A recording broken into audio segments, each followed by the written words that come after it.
Bismillahirrahmanirrahim. Assalamualaikum warahmatullahi wabarakatuh.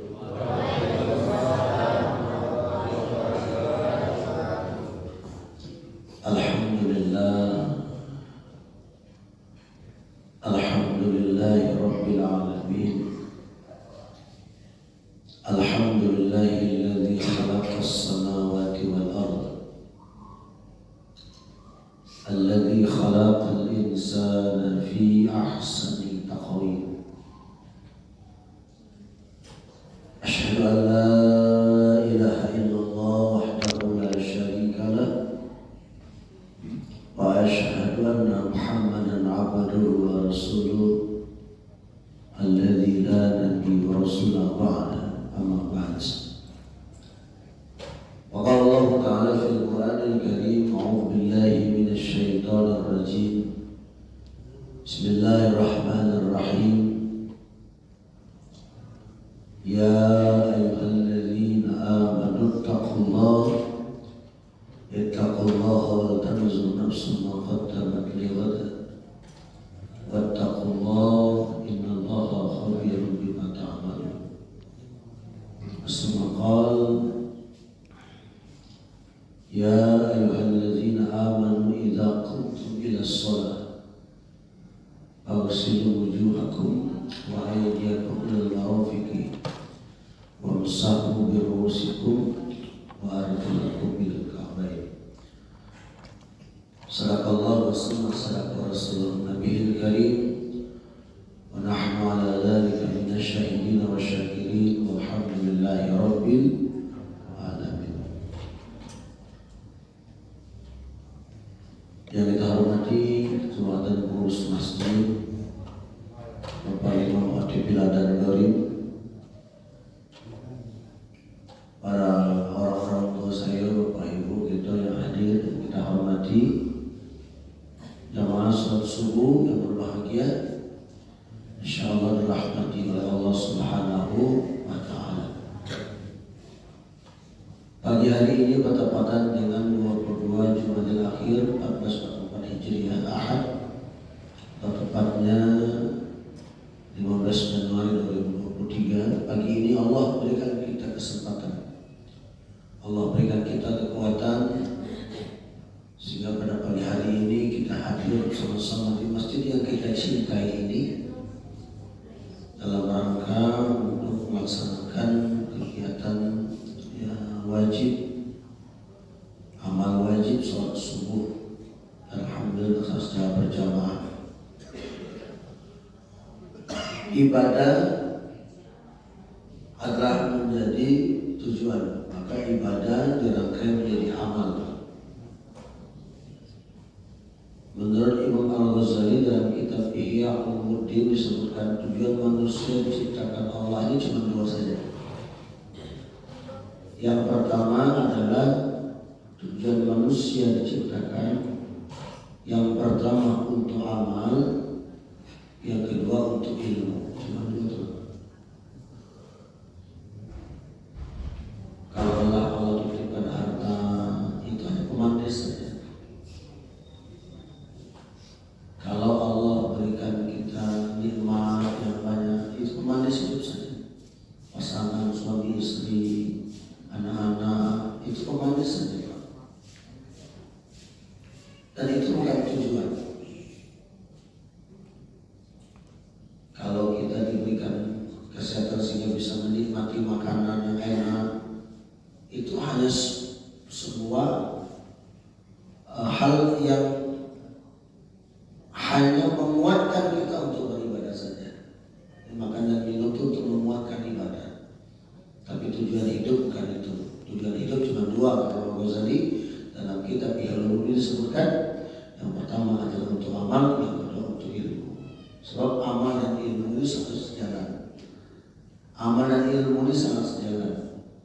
Orang beramal harus katakan ilmu, orang berilmu harus katakan amal. Orang punya amal tak punya ilmu, nah ini Pak, beramal tak punya ilmu, maka ilmunya akan sia-sia. Sholat saja rajin sholat sholat tapi tak punya ilmu Pak, maka amalnya sholatnya sia-sia.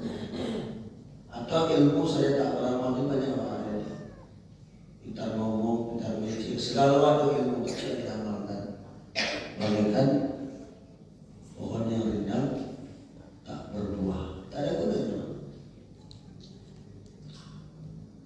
Salawat iring salam semoga senantiasa tercurah terlimpah kehadiran kita baginda Rasulullah Muhammad sallallahu alaihi wasallam. Allahumma shalli ala sayyidina Muhammad wa ala ali sayyidina Muhammad wa alihi washabbihi ajmain.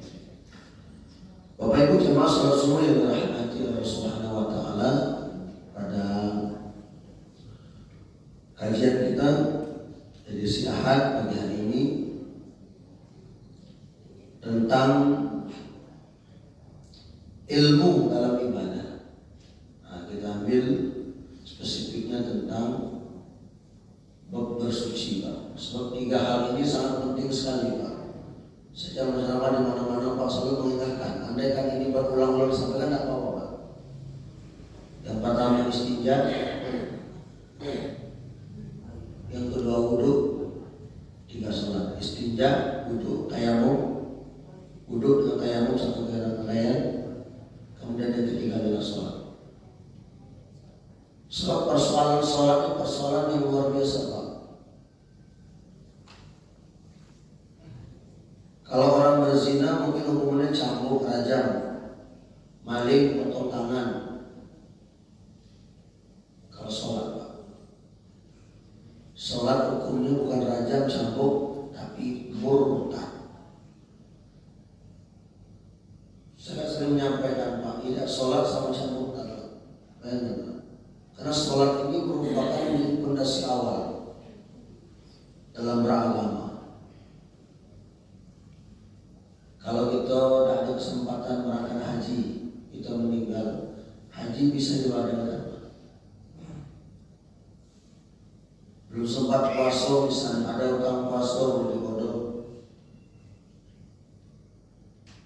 Belum sempat kita berzakat, ternyata harta kita banyak, setelah kita meninggal zakat itu bisa dikeluarkan oleh anak-anak kita, anak-anak istri kita, anak suami kita. Persoalan jika tidak sholat Pak, Allah Akbar. Maka sholat ini cukup dengan amal, harus sertakan dengan ilmu. Apalagi persoalan wudhu Pak. Persoalan siku aja tidak kena pakai air, sudah berangkat ke sholat itu selesai. Sedikit aja Pak. Persoalan siku aja tidak basah, udah selesai Pak. Dia hanya sebatas melaksanakan saya, tapi tidak ada berapa pahala dari akhirnya. Dalam Al-Quran surah Al-Maidah ayat 6, Bismillahirrahmanirrahim. Ya ayyuhalladzina amanu idza qumtum ila shalah. Ya Allah perintahkan wudhu.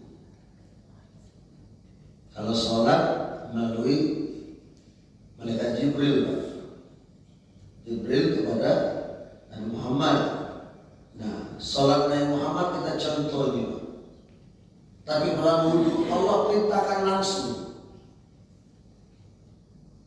Ya ayyuhalladzina amanu idza qumtum ila shalah. Wahai orang-orang yang beriman, jika engkau hendak melaksanakan salat, faghsilu wujuhakum,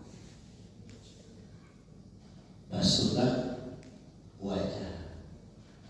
Meskipun rukun wudu itu niat di dalam hati sudah tertanam. Itu niat. Apakah mungkin dia bahasanya sengaja aku berwudu menghilangkan hadas kecil karena Allah Ta'ala. Niat kalau diucapkan itu dia bukan jadi niat, berubah jadi lafaz. Tapi di hatinya terucap niat, dia membasuh wajah. Bagsilu wujuhakum wa aydiyakum ilal marafiq.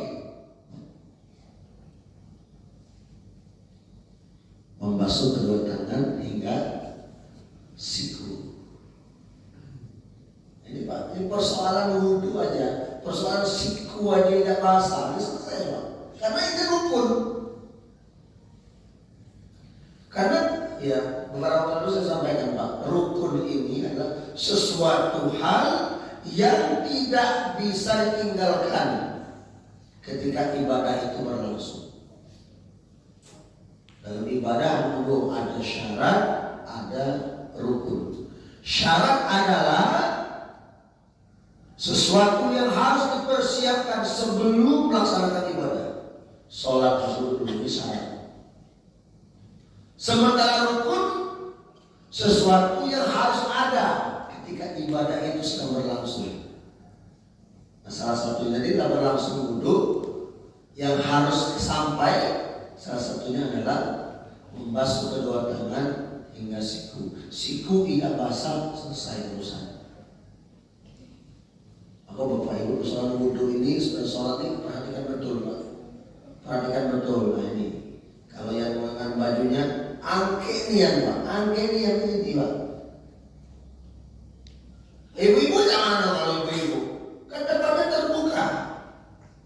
Saya kira ibu-ibu jemaah ya, apalagi Bengkulu ini sudah ada laki-laki perempuan karena bahasa Arabnya kan ikhwan. Kalau di mana berapa itu siapa? Badadino badalana pada diukur. Dibuat itu Pak. Kita Pak, kenapa tidak ahwat dewan? Itu keluar dari awal-awal. Badadino badalana. Itu besar badadino badalana. Ada dulu ini. Bapak Ibu jemaah terusan siku ya Pak, saya wajah kemana Bu? Ini wajah. Ibu-ibu hati-hati kalau pakai mukena.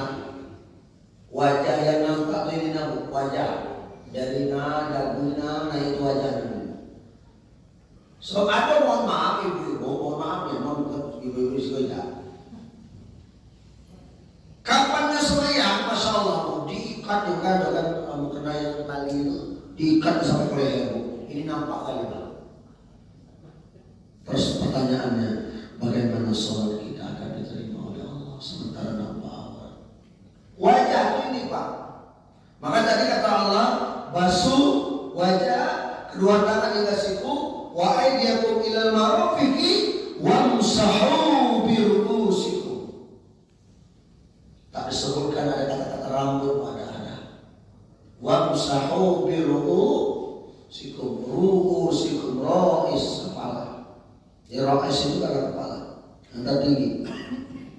Ra'is kepala.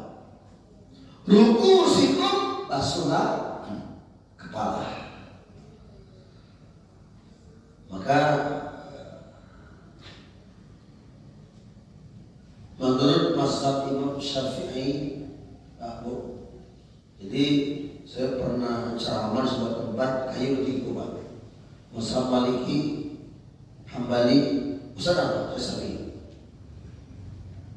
Nah ternyata yang ketiga ini, ya ternyata dia tidak pernah mempertentangkan asal kepala. Cuma mazhab Imam Syafi'i itu dia lebih sempurna dari depan ke belakang. Diusap. Mazhab Imam Syafi'i. Meskipun mazhab yang lain andaikan ambil air model ini juga sah juga kepala itu. Ambil air ini aja misalnya sah juga. Tapi mazhab ini Syafi'i ini dia berhati-hati betul tentang wudhu. Kalau mazhab yang lain itu, apalagi mazhab Imam Maliki kan, Masya Allah dalam kitabnya ternyata ya sangat simpel sekali lah. Jadi sapi ini berhati-hati. Apa yang simpel misalnya tentang bersentuhan saja sudah berbeda. Bersentuhan laki-laki perempuan ya, laki-laki perempuan yang bukan mahram nasab. Ini Pak, saya jelaskan mahram nasab. Mahramnya dua Pak, ada mahram nasab, ada mahram asbab nikah. Suami istri itu mahram, mahramnya asbab nikah. Mahram nasab siapa? Ibu kandung, bapak kandung, bapak mertua. Mertua itu siapa? Yang melahirkan istri kita. Ingat, yang melahirkan. Maaf, sebelum maaf, misal ibunya sudah meninggal, bapak mertua menikah lagi. Nah, ibu itu bagi anaknya bukan mahramnya, bukan mahram nasab, karena itu bukan ibu yang melahirkan. Ini Pak, hati-hati. Ini Pak. Jadi mahram nasab dan mahram nikah. Nah, yang tidak membatalkan wudhu ini mahram nasab.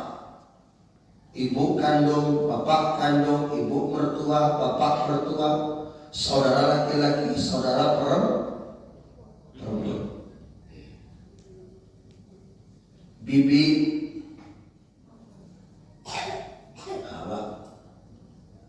bibi dari ayah, bibi dari ibu, sama.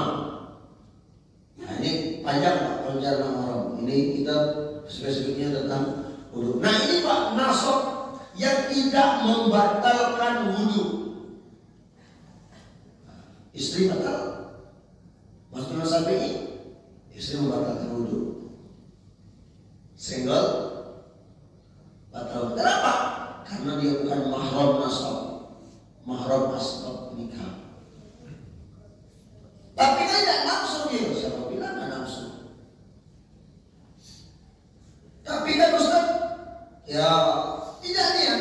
Kan ukuran nafsu dan tidak ada kode. Apa ada kode pada rumah kita? Lampu merah, hijau, kuning ada. Ada kan? Kecuali ada lampu merah, hijau, kuning. Senggol bapak dengan ibu Pak, lampu merah bapak nafsu kan? Aman bapak lampu hijau kan? Tidak ada. Karena ukurannya itu adalah pribadi. Maka masa Imam Syafi'i ini harus berhati-hati betul. Nah Bapak Ibu, kaji kita di Imam Syafi'i. Jadi tentang membatalkan wudhu. Ya. Kemudian Bapak tadi menjawab Rasulullah sampai tadi wamsahu birusikum. Yang pertama niat, yang kedua membasuh wajah, yang ketiga membasuh kedua tangan hingga siku, yang keempat kepala, yang kelima wa arjulakum ilal ka'bain, membasuh kedua kaki sampai mata kaki. 5, 6 tertib. Apa itu tertib? Secara urutan. Berarti rukun wudu itu ada 6. Yang wajib dibasuh cuma 4. Yang lainnya sunnah. Tapi jangan perlu diabaikan yang sunnah Pak. Yang lainnya sunnah. Tidak pernah disebutkan apa Pak. Kumur-kumur tak disebutkan. Basuh hidung tak disebutkan. Basuh telinga tak disebutkan Pak. Semuanya adalah sunnah. Maka sunnah ini adalah sebagai penyempurna ibadah. Kira-kira Pak, andaikan kita pedagang, sekira siapapun kita tidak mau dapat modal lumayan, beli 5.000, jual 5.000, apalagi jual 3.000, pada korban lah, gulung di kartu lah Pak. Tidak kena, yakin saya. Nah, itu aja terbentuk dunia Pak. Ya kan? Yang beli 6.000, jual 6.000, ya apa kali itu, lalu jualan gitu. Atau mungkin beli 6.000 jual 4.000 kan? Kasih tahu, belum 3 bulan Pak. Selesai tamat itu. Mau dari balik Pak. Nah, berbentuk dunia saja kita tidak rugi Pak. Nah sekarang bagaimana dengan akhirat? Jadi pola pikir kita bukan hanya sebatas dunia saja, tapi bagaimana pola pikir pada akhirat. Orang digali bagaimana adakan seminar supaya hidup ini enak. Jarang banyak pikir bagaimana mati dalam keadaan enak. Salah satunya adalah ilmu dan amalan secara Bapak Ibu. Nah maka beramal ilmu apa tadi? Salah satunya salat. Bapak Ibu jamaah yang dirahmati Allah Subhanahu wa taala. Persoalan salat ini diperhatikan betul Bapak Ibu. Salat di rumah sah tidak Bapak? Sah. Tak sah di mana saja, di bumi manapun sholat itu sah. Tidak sholat di manapun asal yang tempat kuburan yang WC, cuma itu aja Pak. Di mana sah? Nah sekarang sahnya itu hanya sebatas ya sah-sah saja. Lantas bagaimana dengan pahalanya? Nih di masjid pahala 27 kali lipat Bapak Ibu. 3 dapat jaminan. Pahala berjamaah, pahala silaturahim, yang ketiga memakmurkan rumah Allah. Bapak Ibu jamaah yang dirahmati Allah Subhanahu wa taala, ini berkaitan dengan nah sholat itu perhatikan betul. Saya sering menyampaikan Bapak Ibu, kalau ini belum bahas tentang bab air Pak. Kalau bab air ini kan ada 2 nih. Ada air mustakmal. Air mustakmal ini adalah air yang suci tapi tidak layak digunakan untuk berwudu. Air yang suci ya, tapi tak layak lagi. Apa sebab? Pertama, sudah kena bangkai. Walaupun bangkai tak nampak, berubah warna, berubah baunya. Mustakmal tak layak. Airnya suci. Ya. Kemudian apa Bapak Ibu? Air yang sudah digunakan berwudu diulangi lagi. Contoh apa? Nah, kalau di dusun Tuba kan pakai derek kan? Pakai derek kan? Nah, pakai derek biasanya Bu, saya pernah perhatikan Pak. Air dalam ember derek tadi Pak, diambilnya kumur Pak, masuk lagi. Diambil lagi cuci muka, cak masuk lagi Pak. Di situ airnya Pak. Air ember juga Pak. Tapi pakai tangan, nah beda lagi ambil air ember, tak masalah sebenarnya. Cuma dia tuang dikit, basuh. Artinya jangan bekas air di berwudu ini masuk lagi ke dalam Pak Bu. Nah ini perlu diperhatikan dalam ibadah. Belum lagi istinja. Bahkan Nabi SAW ketika berjalan dengan malaikat Jibril di sebuah komplek pemakaman, lalu Nabi SAW mendengar suara tangisan Pak, menjerit-jerit Pak dari dalam kubur. Ditanya oleh Nabi SAW, wahai malaikat Jibril, itu suara apa kau wahai malaikat Jibril? Ya Allah, suara apakah itu? Kata malaikat Jibril, orang ini sedang diazab dalam kubur. Apa sebabnya? Pertanyaannya, apa sebabnya wahai Jibril? Apa wahai Jibril? Orang itu diazab karena di dunia tidak pernah istinja. Luar biasa. Lalu malaikat Jibril perintahkan Nabi untuk memancungkan sehelai pelepah kurma dan dibagi menjadi 3, ditancapkan di atas kuburan itu. Kata malaikat Jibril, sepanjang pelepah kurma ini hijau masih hidup, yang belum layu, maka pelepah kurma ini bertasbih kepada Allah, diringankan azab kubur. Yusabbihu lahu ma fis sama wa fil ardi. Setiap apa yang bumi ini bertasbih, termasuk dari pelepah kurma ini bertasbih, diringankan azab kuburnya. Ini luar biasa Bapak Ibu jamaah. Nah, maka tadi dengan itu kalau ada ketika pemakaman orang menemu dipucuk dengan Pak, ya sepanjang sepanjang bunga itu hidup, ya bunga itu tumbuhan itu bertasbih kepada Allah. Mudah-mudahan ya di alam kubur dalam itu yang mendapat rahmat diberikan karena tasbih. Tapi tidak cukup dengan ngomong Pak, semayang tidak, segala tidak, sedekah tidak, pas tinggal rapi umur situ Pak, tidak cukup menit itu Pak. Kalau cukup menit itu Pak, tidak usah semayang, tidak usah sedekah, kalau ngomong itu maksud saya Pak. Nah ini maksudnya adalah kalau Pak Ibu tengok ya, ada ngomong, nah inilah Pak Ibu. Nah Nabi pernah melancarkan 3 helai pelepah kurma, ya sepanjang pelepah kurma itu basah, subur, ya bertasbih kepada Allah Subhanahu Wa Taala di dalam kubur. Kenapa dia azab dari dalam kubur?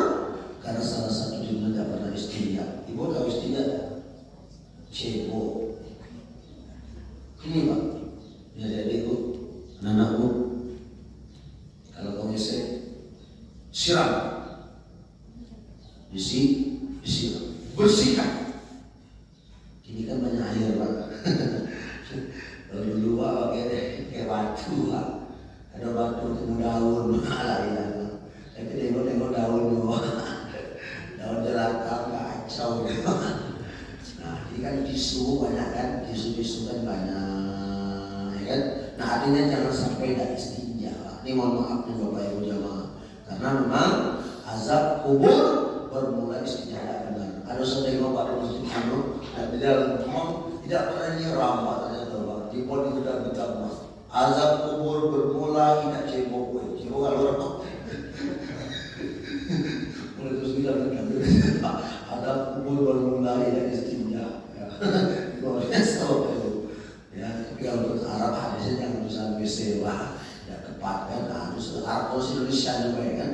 Azab kubur bermula tidak cebok, luar biasa. Maka hati-hati betul Pak dengan istinja. Apalagi mohon maaf bekas kencing itu menetes. Nah, ini Pak kecil tadi, ya maka itu menyebabkan fatal sekali. Ya istinja tidak sempurna, wudu kita tidak sah dan sholat kita tidak sah karena najis. Nah Bapak Ibu Subhanallah, itu tentang wudu harus diperhatikan betul. Bagaimana pelaksanaannya, airnya, tempatnya juga. Pas air yang diutamakan memang air yang mengalir, tidak harus diutamakan Pak. Ya saya pernah sampai dakwah ke pelosok-pelosok Pak. Ternyata di situ mohon maaf, di situ adalah saudara kita dari orang Jawa, masya Allah luar biasa Pak, kreatifnya. Ya kemudian diambilnya air Pak, saya tengok kenapa ember saat menderekkan air itu kok bolong embernya, kan air kok bocor namanya. Kata bapak tuh bukan bocor Ustaz, memang sengaja dibolongin biar bisa digunakan untuk berwudu. Jadi air itu tidak masuk ke ember, jadi air yang keluaran dari bocornya itu Pak ditaruh cincinnya di sumur itu berwudu dia Pak, air yang keluar. Jadi air tidak masuk lagi ke dalam. Ini luar biasa. Artinya Bapak dan Ibu, air mengalir itu tak mesti harus punya keran. Tidak ada beli keran. Nah ini simpel sekali Bapak dan Ibu jemaah. Ini luar biasa dalam rangka hati-hati terhadap sholat kita, jangan sampai ya, sholat kita ini sholat yang sempurna. Bapak Ibu jemaah Bapak kenapa saya sampaikan ilmu dan amal yang penting. Ilmu tanpa amal maka amal akan sia-sia. Amal tanpa ilmu apalagi demikian Bapak Ibu ya, bagaikan pohon yang rindang tapi tak berbuah, ilmu yang tidak diamalkan. Mudah-mudahan Bapak Ibu jemaah sisa umur ini dapat meningkatkan ibadah kita, mantapkan ibadah dari Allah Subhanahu Wa Taala. Kalau hari ini umur kita 40 tahun Pak, 40 tahun saya itu kecil saja Pak, 40 tahun. Sekarang pertanyaannya, apakah masih bisa kita menikmati 40 tahun yang mendatang? Belum tentu.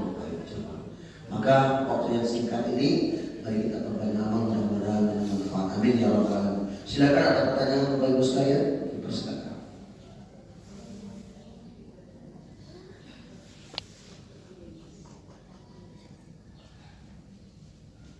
Silakan Ibu di belakang. Belum.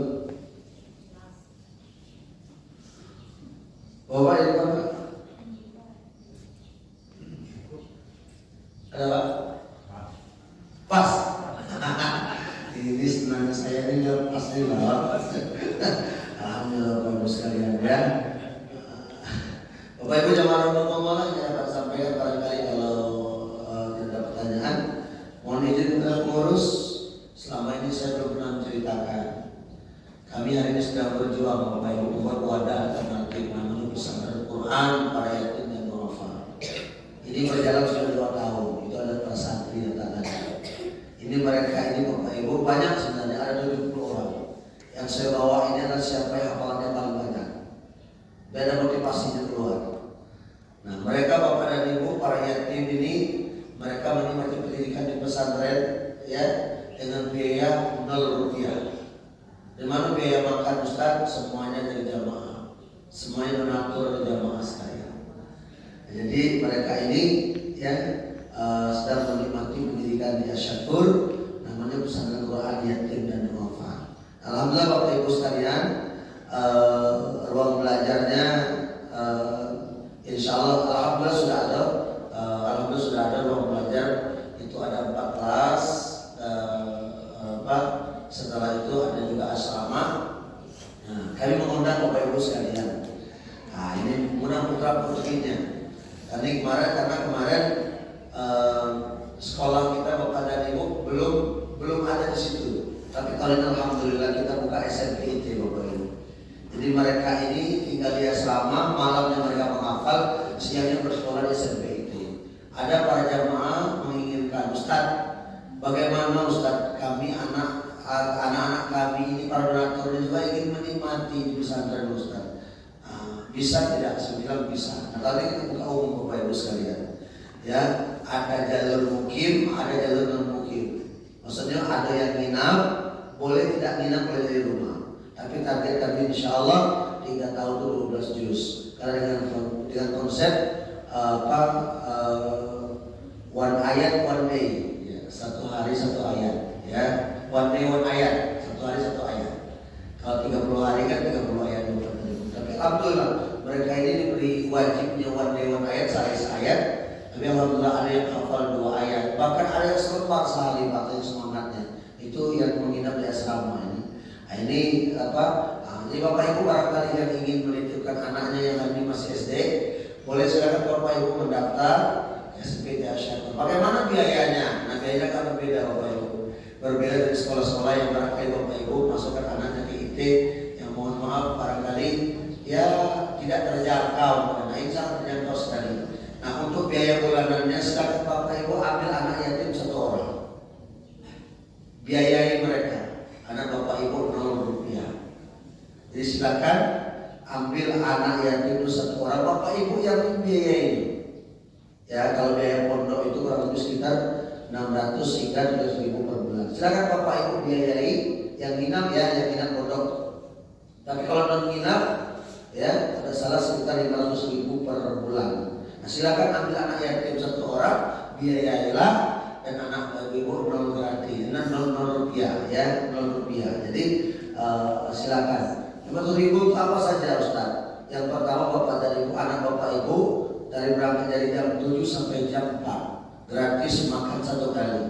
Kalau makan 10.000 sehari, kalau 3 bukan 300. Nah, 200.000-nya adalah infak sekolahnya. Ini Bapak dan Ibu. Jadi dari jam 7 sampai jam 4. Nah, itu insya Allah mulai dibuka tahun ini Bapak dan Ibu. Kuota cuman non mukim yang tidak minat cuma 120 orang. Tidak banyak-banyak Bapak Ibu, cuma 120 orang kuota karena fasilitas tidak memungkinkan. Yang nginam ini tahun ini diterima cuma 70 orang. Jadi Bapak dan Ibu barangkali yang ingin menitipkan putra putrinya, cucunya, silakan Bapak dan Ibu dengan konsep saling membantu itu tadi. Nah, kemudian kami juga hari ini sedang berjuang juga sama dengan masjid kita, TPQ kita sedang berjuang juga bisa lihat. Kami juga sedang melelang wakaf tanah Bapak Ibu, dibebaskan tanah 2.500 meter persegi. 2.500 meter persegi kami lelang Bapak Ibu, semuanya lelang. Jadi lelang itu kayak per meter Pak. Jadi orang akan beli per meternya 300.000 Bapak Ibu. Per meter 300.000, ada yang semeter, nanti 2 meter. Dan insya Allah Bapak dan Ibu jamaah setiap tanah di atas yang dibacakan Al-Quran, maka insya Allah sepanjang itu ngalir pahala. Sama dengan TPQ ya. Ya, semeter Bapak Ibu nyumbang keramik, jadi dibacakan anak Al-Quran di atas itu pahala jariah. Apalagi untuk yang meninggal, daripada itu keramik kan kuburan. Gunungnya apa ya? Gunungnya apa? Kami kan DPI, kami kan pesantren, beli tanah pesantren. Luar biasa Bapak Ibu. Ini jangka panjang insya Allah menjadi amal jariah. Saya kira begitu informasinya Bapak sampaikan. Mohon maaf jika kurang berkenan.